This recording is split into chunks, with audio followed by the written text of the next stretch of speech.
modelo atómico es la representación gráfica o simbólica del átomo, que permite describir la clase y el número de partículas fundamentales que lo componen y explica la forma como se comportan y organizan. Veamos algunos modelos propuestos a través de la historia, que aportaron elementos para la estructura del átomo actual.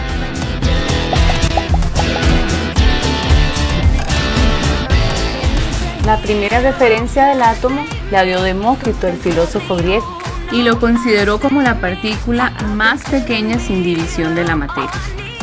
Las ideas de Demócrito surgieron de sí mismo, por meditación e intuición, llegando a la siguiente conclusión: el átomo es la partícula más pequeña de la materia, indivisible e indestructible.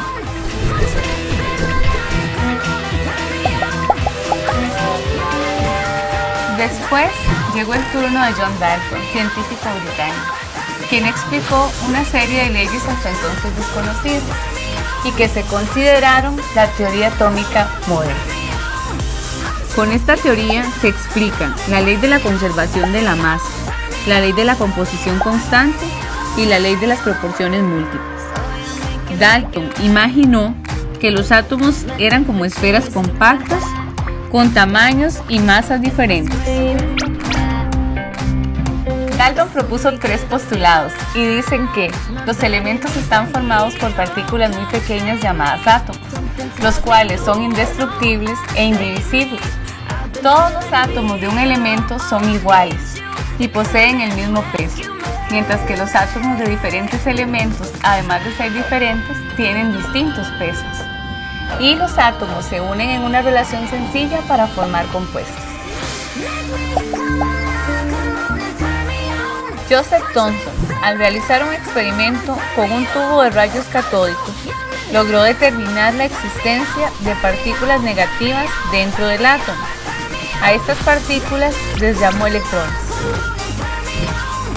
Thomson pensó que como el átomo es neutro, debería de existir una parte positiva que contrarrestara las cargas negativas del electrón.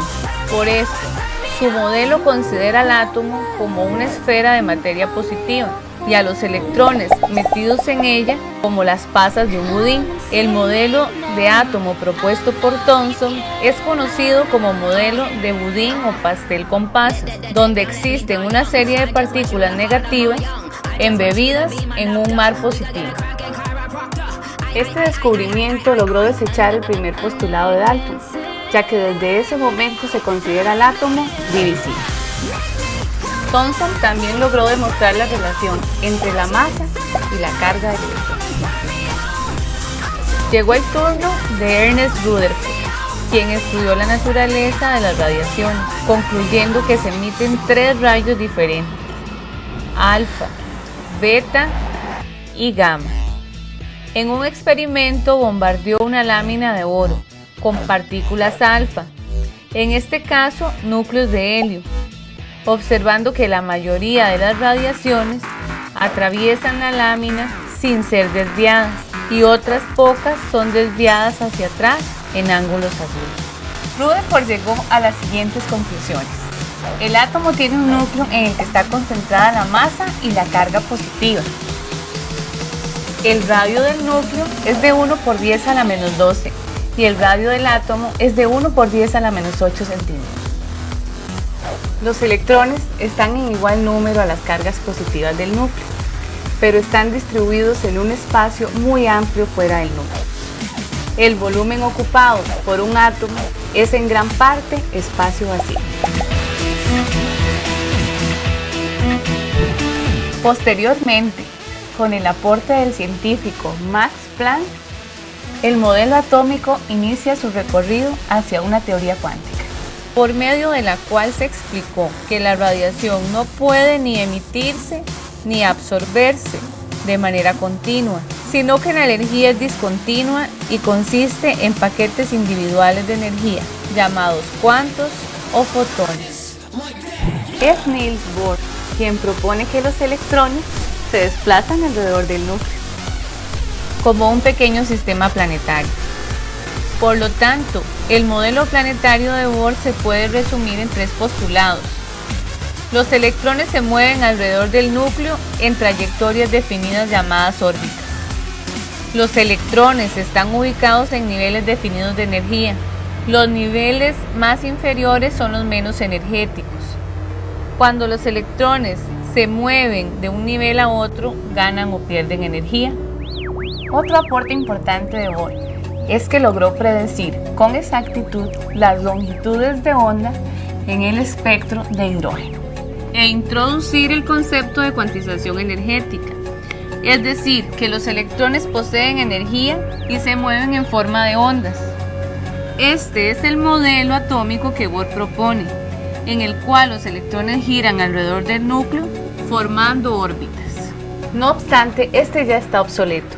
Veamos ahora cómo, con los aportes de los siguientes científicos, llegamos al modelo atómico actual. Niels Bohr. Su aporte se dio a través de su trabajo con el átomo de hidrógeno. Postuló que el movimiento del electrón estaba restringido a un número discreto de órbitas circulares, con el núcleo en el centro, manteniendo la idea del sistema planetario de Rutherford. Propuso la cuantización de la energía de los electrones o paquetes de energía. Otro aporte importante a la teoría atómica actual provino de Louis de Broglie, quien demostró que el electrón, al estar en movimiento y al poseer una masa muy pequeña, podría tener una naturaleza ondulatoria y comportarse como un haz de luz, adquiriendo dualidad de partícula y onda.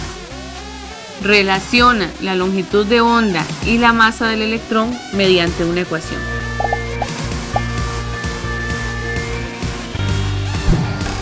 Werner Heisenberg, físico alemán, quien propone el principio de incertidumbre, que es la base de la mecánica cuántica actual, y que establece que no es posible conocer al mismo tiempo la velocidad y la posición del electrón con suficiente precisión como para demostrar su trayectoria, o sea que no se puede determinar su recorrido.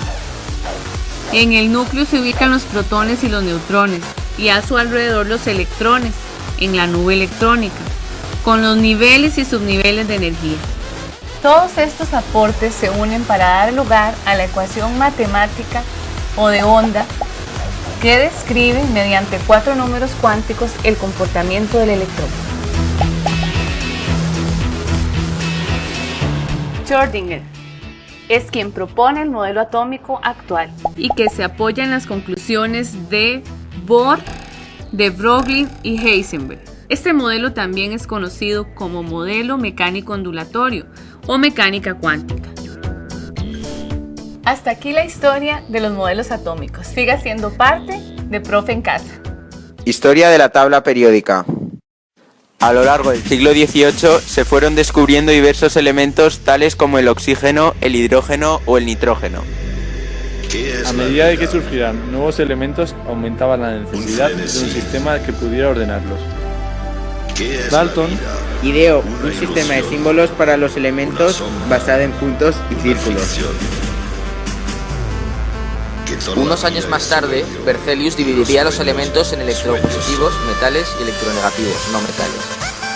Además, cambió los símbolos de Dalton por otros basados en la etimología latina de los elementos. Proust estableció como unidad de masa la del átomo de hidrógeno, construyendo así un sistema de masas atómicas relativas.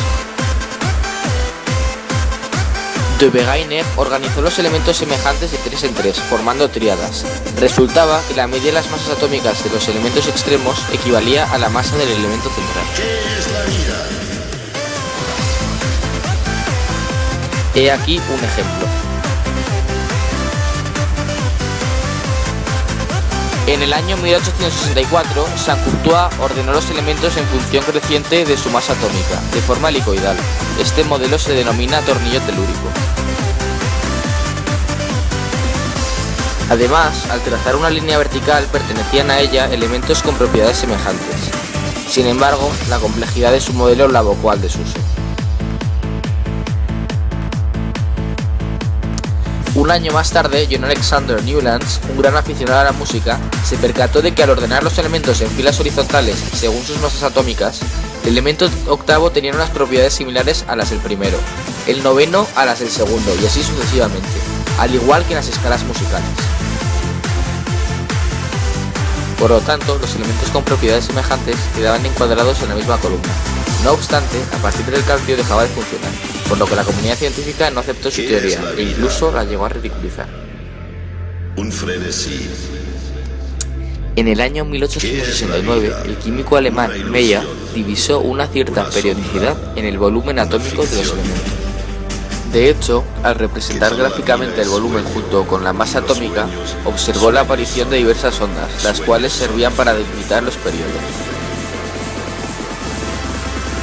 Por lo tanto, los elementos con propiedades semejantes quedaban encuadrados en la misma columna.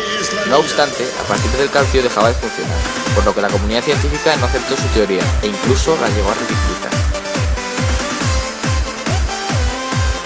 En el año 1869, el químico alemán Meyer divisó una cierta periodicidad en el volumen atómico de los elementos.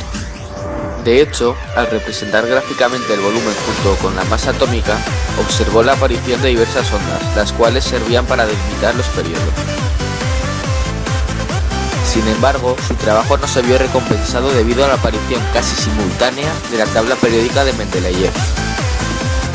Su primera clasificación no tuvo una buena acogida, por lo que en 1872 publicó una nueva tabla periódica más precisa. En ella ordenó los elementos conocidos por entonces según su masa atómica en periodos, filas y grupos, columnas. Los elementos de un mismo grupo tenían unas propiedades semejantes, como la valencia. En algunas casillas aparecían varios elementos. Se les llamaría más tarde familias A y B. Mendeleev, al observar que las propiedades de los elementos se repetían periódicamente, enunció la siguiente ley periódica. Las propiedades de los elementos son función periódica de sus masas atómicas. Además, dejó huecos vacíos en los lugares donde pensaba que quedaban elementos por descubrir, y de hecho llegó a predecir sus propiedades. Tras el descubrimiento del galio en 1875, elemento que él ya había predicho, la comunidad científica aceptó la tabla periódica de los elementos del químico ruso. De hecho, nuestra tabla periódica actual es muy similar a esta. El descubrimiento de los gases nobles, los cuales no tenían cabida en esta tabla, hizo que se formara el grupo cero, llamado así debido a que no reaccionaban con nada. A pesar del avance que supuso, la tabla periódica presentaba ciertas irregularidades. El hidrógeno estaba mal ubicado, no se diferenciaban bien los metales y no metales, y sobre todo, el ordenamiento por masa atómica presentaba ciertos problemas a la hora de ordenar algunos elementos. En 1913, Moseley, basándose en experimentos con rayos X, introdujo el concepto de número atómico Z, proponiendo ordenar los elementos según este criterio en detrimento del empleado por Mendeleev. Además, enunció lo siguiente: las propiedades de los elementos son funciones periódicas de los números atómicos. La tabla periódica actual fue diseñada en 1952 por Bernard y Panet y se basa en la teoría de Moseley, así como en la configuración electrónica de los elementos. Tiene 18 grupos, cada uno formado por elementos con propiedades semejantes y 7 periodos. Además, se divide en 4 bloques, S, P, D y F, según su configuración electrónica.